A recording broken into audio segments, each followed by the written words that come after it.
standpoint of earth, there is something called day and night. But from the standpoint of sun, there is nothing called day and night. If you go and ask the sun, "Kal raat mein kahan the?" Sun will say, "What raat and all? What are you talking about? What is the meaning of night?" The sun doesn't know. See, you know something which the sun doesn't know. The sun doesn't know what is the meaning of night. Because for the sun, there is only that pure existence of light alone. There is no darkness. Similarly, for that pure self, there is no concept of good and bad, pap and punya. This concept of pap and punya is there for the ego. And as long as that ego is there, one should adhere to this concept. One should try to avoid the papa and follow the path of punya. But a realized master goes beyond this. Punya punya vivarjita pantah. It goes beyond both punya as well as apunya. Therefore, here Bhagavan says, this realized master, he doesn't hate the kamya or the bad karmas, nor does he get attached to the good karmas. Naturally, through his body, mind, all good karmas only happen. But even some bad karmas or something is seen or happening around, there is no hatred towards those bad karmas, nor there is attachment to the good karmas. Because the sense of limited I has got dissolved. The reference point from where we were looking and seeing good and bad itself get dissolved. Suppose you have a thread and we have a knot in between. Then from the standpoint of the knot, there is something called the right side of the thread and left side of the thread. But if you untie that knot, then there is no right and left. Which side of the cup is the handle? Outside. Because the concept of left and right disappears. Anyway, so similarly, the realized master has become free from the concept of good and bad karmas. So, na dveshti kushalam karma, akushalam karma, and kushalena anushajyate tyagi sattva samavishtaha medhavi chinna samshayaha. So, this is the state of enlightenment. In order to reach this state, we have to follow this path of karma yoga sincerely. Those who have the sense of doership, for them there is something called good and something called bad. Good action, bad action. We cannot imitate a realized master. Realization, all the description of a realized master are the expressions of that realization. By imitating expression, we cannot become realized. We have to follow our sadhana and reach that state of enlightenment. Therefore, Bhagavan says, "Hey Arjuna, you perform your actions, fulfill your duties." He says in the next verse now, "Nahi deha bhrata shakyam त्यक्तुम कर्माण्य शेषतः यस्तु कर्म फल त्यागी सत्यागीत्यभिधीयते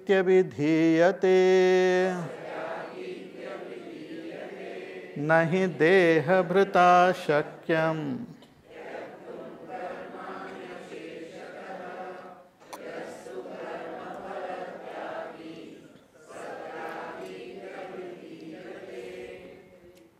therefore Bhagavan says, nahi deha bhrita shakyam tyaktum karmani asheshataha. For a deha bhrit means one who is holding on to this body as I is called deha bhrit. When we identify with the body and when we become a doer, when there is that sense, when there is ego, then that is called a state of being a deha bhrit, holding on to the body. So when there is this sense of I, that I am this body, I am man, I am woman, I am the doer, I am born, I will die. I am young, I am old. That is all with respect to the body.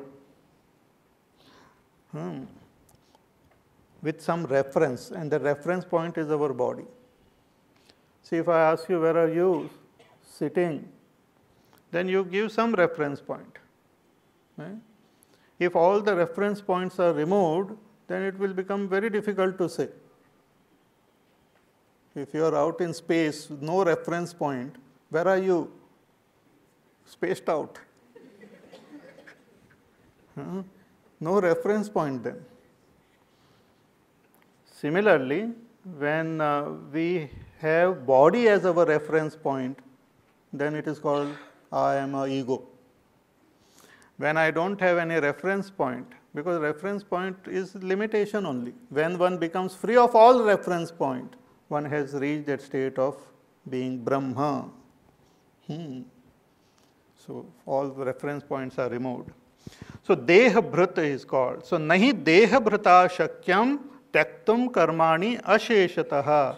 Bhagavan says, for a person who is having this reference point of a body, who is attached to his body, considers the body as I, for such a person it is not possible to give up karma.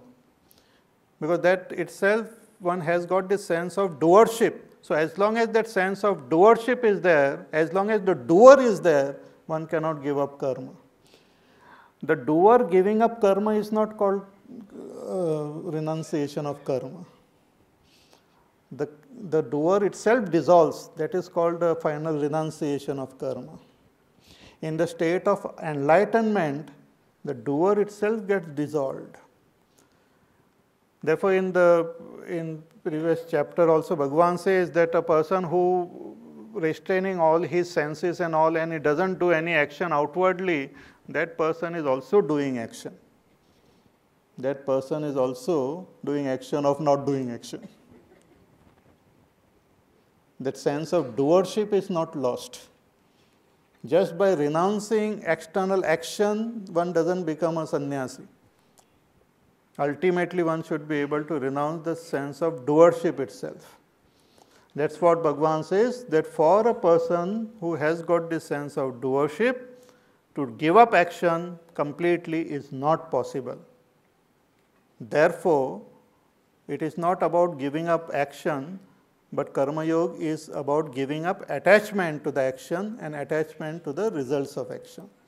Therefore, he says, Yastu karma phalatyagi satyagityavidhiyate. So, one who is karma phalatyagi, one who gives up one's attachment to the results of action, that is possible, that we have to do. Then such a person who gives up that is called tyagi, tyagi. Iti avidhiyate. So, this is for a seeker. So, seeker should become a tyagi, and when one follows this path, then we will reach that state when that sense of doership also will get dissolved and will reach that state of enlightenment. So, this is the path which is beautifully presented to us in this Bhagavad Gita. And Bhagavan is repeating, see this, all this he has said in the previous chapters also, in 3rd chapter, 4th chapter, Bhagavan talked about it. But now he is revising. He is again revising all the important concepts which he had revealed before. Like a good speaker, actually a good speaker is one who tells in the beginning itself what he will tell. So, they say that these are the rules of speaking. You tell what you will tell, then tell it, and tell what you told. All three should be there. Some people actually don't tell what they are going to tell. So, for 5-10 minutes you wonder, what is the topic, Baba? Kya bol rahe hai? What is going on? And they start with one topic and end with something else, and in between something else, and also all the mix up. So, that is not what Bhagavan does. So, in the 2nd chapter he told Arjuna what he had to tell. Then he tells about it in detail in all the chapters. And in the 18th chapter he again repeats the essential teaching. So, yastu karma phalatyagi satyagi iti abhidhiyate. So Bhagavan says one who is karma phala tyagi alone is called tyagi. And what type of result does this tyagi gain while we are following this path of karma yoga? Before reaching the state of enlightenment, what are the various stages through which we pass through, or what are the results which one may gain? That Bhagavan reveals in the next verse. He says, Anishtamishtam mishrancha Trividham karmana phalam Bhavatyatyaginaam pretya Natu sannyasinam kvachita Anishtamishtam mishrancha.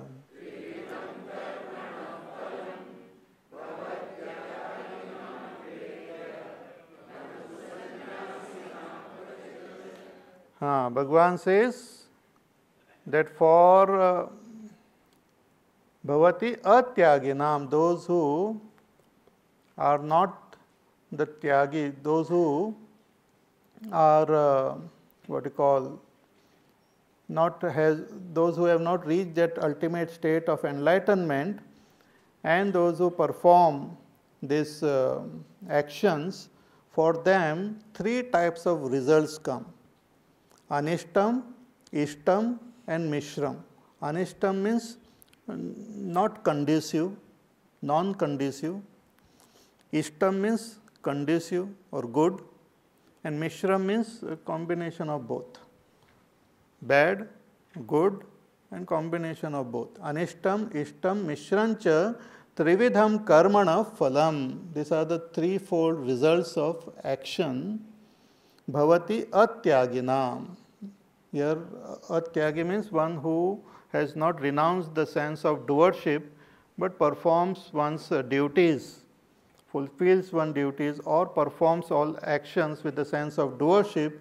For such a person, three types of results are possible. And when pretya, after death. So these three types of results can be three types of life forms also. That one can get a higher life form of a devata. One can get a lower type of life form of animals or birds, where one cannot use one's intellect. Or Mishram. Mishram is a human birth, where combination of both are there. One can become devata also and one can become asura also. Choice is there as a human being.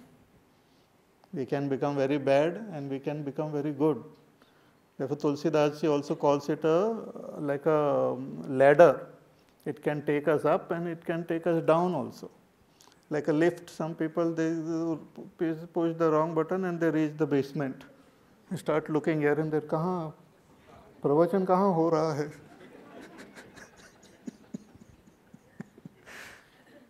And some reach the terrace and wonder what is happening. Where are all the chairs? But in between, then you come, you reach the auditorium. Similarly, the Ishta result, the favorable or the best or good, and the bad, and in between. So in the world, and all this different result comes according to the type of action one performs. Whether one has fulfilled one's duties or one is doing something else, kamya karma, nishiddha karma, nitya karma, naimittik karma, prayashchit karma. Then with what attitude we have performed, depending on all this we get the result. See, like in science, they say that whatever action is performed, you get the equal or whatever the result, reaction is there. Suppose I take a particular object or a stone and throw it, then depending on the force and all the pressure and with what strength I have thrown the stone, where exactly the stone will fall, one can tell, one can calculate. Forget about human. Suppose there is a machine which throws stone, stone throwing machine. then exactly where the stone will fall, or they have those missiles, different type of machines are there. No? There are certain missiles which can track the thing also. They can just follow the plane or go to a particular point and they strike. So exactly where it will go and all that can be calculated. Depending on that, one can use the right force. Unmanned satellites or rockets and all they send to other planets or the moon, sitting on Earth, they can exactly manipulate and make it land at a particular point. They first of all they select कि यहाँ पर we should land it. So exactly at that point they can land. Remaining on Earth, they can manipulate the whole thing and land at a particular point on Mars or on Moon. Why? Because that action has got a precise reaction. And if you know the action and all the factors involved, you can exactly pinpoint the reaction which will come. Exact like. Same thing is applicable to our mind also. See, mind is also an actor. Our thoughts are also performing action. So if a particular type of thought is propelled and projected, where it will go, where it will land, with what force it will land, everything is determined. If we know all the factors, we will be able to predict it also. Suppose I express anger, then what type of thoughts will come and how it will remain in my system and what effect I will get in future, everything is according to laws of nature. So we may not know all the factors which are involved in it, but their laws are precise. So if a person does some negative type of action with negative attitude, you will get a negative result in future. Anishtam, a lower or an unconducive result will come in future. And if one does positive action, because in the present moment we have choice, a little choice is there in the present. For a human being, in the present moment, a little bit of choice is there. Kartum shakyah, kartum shakya, anyatha kartum shakyah. Human being can do a thing as he has thought, or can do in a different way, or may even drop the whole thing and not do it. This choice is there in us. It may not be 100% choice, but quite a wonderful percentage of choice is there in a human being. Therefore, all these scriptures and everything is possible. Otherwise, we don't have to do anything. Let everything happen according to our prarabdha. So this little choice is there, and when we utilize that choice, then we can do good action, bad action, or mixed action, and depending on our action, we get the result. So Bhagavan says, Anishtam ishtam mishrancha trividham karmana phalam bhavati atyaginam pretya. And all this happens to those who have not renounced the sense of doership. One who is atyagi here means one who has not renounced the sense of doership. The ego is not renounced. But this one who has renounced the sense of doership, these three types of result doesn't come. That person goes beyond the laws of cause and effect. Natu sannyasinam kvachita. Here sannyasi is one who has renounced the sense of doership. He is an enlightened person. The term sannyasi here is used for an enlightened person who has renounced the sense of doership. Then there is neither good action, good result,